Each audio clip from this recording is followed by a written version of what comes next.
కొంతమంది సాక్ష్యం చెప్పమంటే, ఆరాధించమంటే అదే సొల్లేస్తారు. ప్రభా నేను గుంటలో పడ్డాను, నువ్వు పైకి లేపావు. ప్రభా నేను గుంటలో పడ్డాను, నువ్వు పైకి లేపావు. ఎన్నిసార్లు పడతారా? సిగ్గులేదురా నీకు? ఆ గుంటలోనే ఉండరా, సరిపోద్దా? ఎప్పుడు ఆరాధించినా నేను పంది లాంటి దాన్ని, గడ్డి లాంటి దాన్ని, బొడ్డి లాంటి దాన్ని, గుంటలో పడ్డాను ప్రభా, నువ్వు పైకి లేవని ఎత్తావు.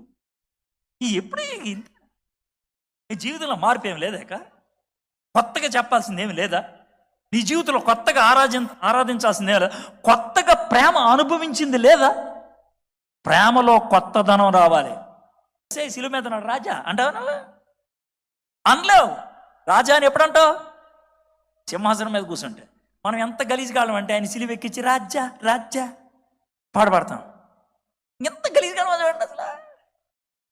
ఆయన హార్ట్లో ఉండే సిలువ మీద, పెదాల మీద ఉండే రాజ్యా రాజ్యా